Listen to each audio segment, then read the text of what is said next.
Aku khawatir bahwa apabila aku datang lagi, Allahku akan merendahkan aku di depan kamu dan bahwa aku akan berduka cita terhadap banyak orang di masa yang lampau, berbuat dosa dan belum lagi bertobat dari kecemaran, percabulan, dan ketidaksopanan yang mereka lakukan.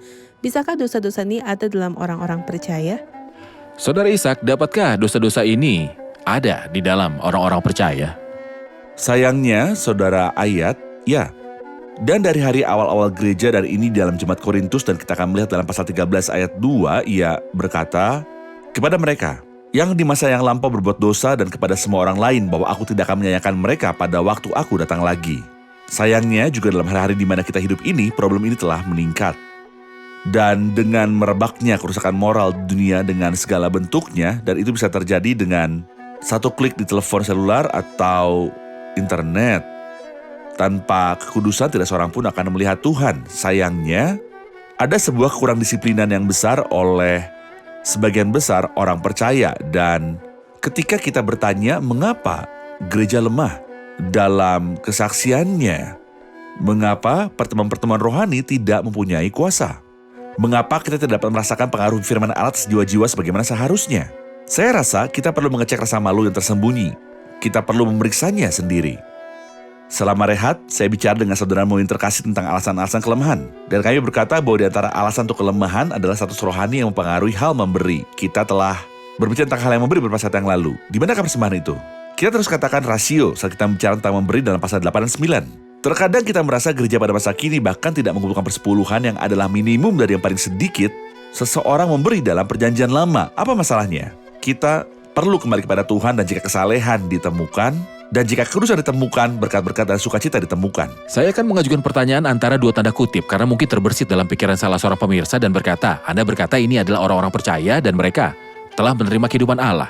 Kalau begitu dari manakah dosa-dosa ini datang? Apakah sifat baru yang mereka miliki sejak lahir baru berdosa? Tentu tidak, sifat baru tidak akan berdosa, tapi dalam kita selain sifat baru, kita punya sifat dosa yang kita waris dari Adam secara berdampingan yang Alkitab sebut daging yang ada di dalam kita, sifat buruk. Jadi sifat buruk ini, jika tidak diurusi dan tidak mengawasi status hatinya dan menyediakan ruangan bagi Roh Kudus dalam hidupnya yang berdiri menentang daging ini, jika ini bukan kasusnya, saya akan jatuh dalam dosa dan saya akan menjadi seperti orang-orang lainnya. Sayangnya kita telah melihat dosa yang hidup dan perzinahan dalam 1 Korintus pasal 5. Tetapi ia bertobat dan kembali, namun nyatanya ada hal lain yang masih mengganggu berkat ini. Benar. Status tidur spiritual kebenaran yang Tuhan tunjukkan di hari-hari terakhir.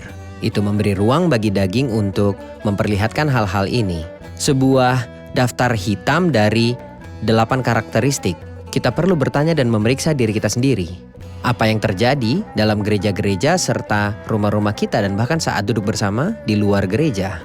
Apakah hal-hal ini terlihat atau tidak? Dengan setia di hadapan Tuhan kita harus memeriksa diri. Apakah ada perselisihan, iri hati, amarah, kepentingan diri, fitnah, bisik-bisikan, keangkuhan, dan kerusuhan. Tentu saja ada dalam diri kita. Saat kita mau jujur di hadapan Tuhan, ia tidak akan keberatan sama sekali untuk menyembuhkan. Saudara Muin, saya akan mengajukan pertanyaan kepada Anda tentang bagian pertama dari pasal 13. Ini adalah untuk ketiga kalinya aku datang kepada kamu.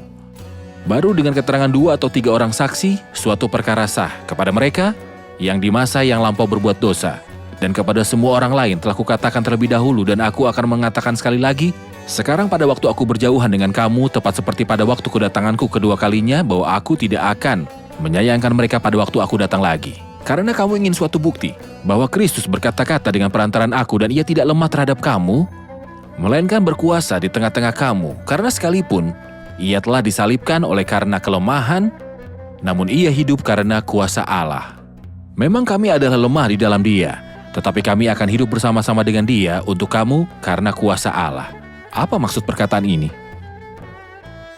Setelah ia nyatakan kepada mereka dalam pasal terakhir dan 1 pasal sebelumnya, bukti dari kerasulan dan misinya, ia beritahu mereka, ketika aku datang aku akan menggunakan otoritas kerasulanku terhadap mereka yang telah berdosa dan semua yang selebihnya, karena di sini ia melakukan penyembuhan radikal yang sesuai dengan kebenaran yang ia miliki, dan kemudian dalam bagian yang akan datang ia akan memberi mereka bukti atas kerasulannya.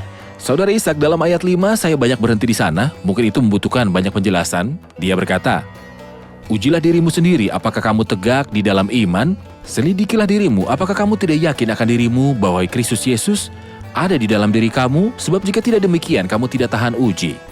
Tetapi aku harap bahwa kamu tahu bukan kamu yang tidak tahan uji. Apakah ia mempertanyakan keimanan mereka? Apakah ia memanggil mereka untuk menguji iman mereka? Tidak, ia ingin memberitahu mereka, kamu meragukan kerasulanku, jadi dari manakah asalnya imanmu? Itu datang melalui penginjilan dan pelayanan Rasul Paulus.